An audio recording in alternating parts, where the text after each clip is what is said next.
Hello and welcome back to another episode of Hashtag Burning Questions. Hi Alex, hi Sholin, hi Diego.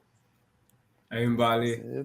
Yay. So guys, today the code card that we are looking at, I think it relates to what you guys were talking about. A lot of failure is included in it. And this code card is from William Gumede and it reads, the ANC has become the greatest risk of South Africa's growth, social peace, and inclusive nationhood. We often talk about a failed state in the context of a total collapse of a government at all spheres. But thanks to the ANC, we can now correctly talk about a failed party. I think, Diego, you can go first. Your thoughts on this code card? Yeah, well, I think above the ANC being an issue, people who vote for the ANC, that's where the fundamental problem lies.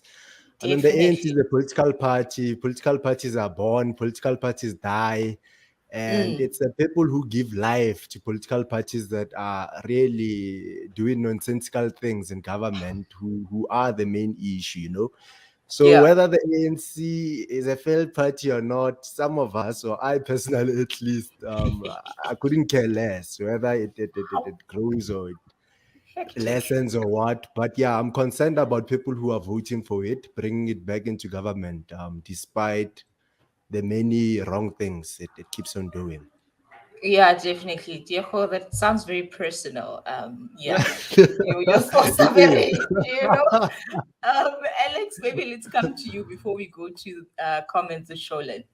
No, for sure. I'll touch on the sort of first aspect of that quote, and I think SA's growth, 100%. We've spoken about regressive policies at the institute. We've spoken at length about the impact to investment that ideas such as expropriation without compensation has, how issues regulation of private sector businesses to do business through race-based legislation.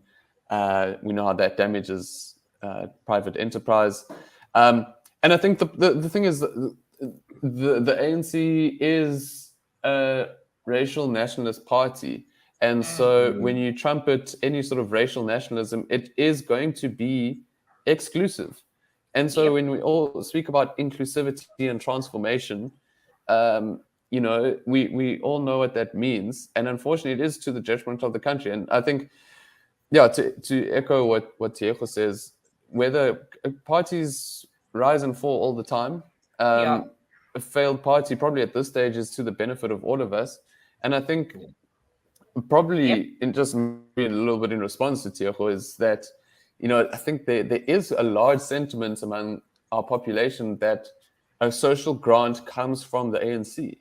And so a lot of people think that, if I don't give them my vote, Yeah. There goes my grant. there goes my grant. So, Which is tough, but tough times never last. That's the exactly. that's the gist of it. Maybe let's go to the first comment. The first one is, why is the public afraid of a couple of idiots? Sholin, do you maybe wanna answer that for us? Why is the public afraid of a couple of idiots? Firstly, I would like to say that they are definitely idiots. These ANC officials in these high positions, but I think we shouldn't forget the power that they yield. Essentially, because we would not be badgering them and you know constantly criticizing or making commentary on the actions that they do if they did not have any power. It Yep. is very true that they do yield a significant amount of power as the executive of our government, and we cannot ignore that. But I Yeah. should also highlight that I don't think South Africans are any longer afraid of any leaders in this country, because Yeah. as the quote card that we have discussed mentions, is that the ANC have become a failed party. And if we just look at the previous elections we've had in this country, for the first time in South Africa's democratic history, the ANC have fell below 50%.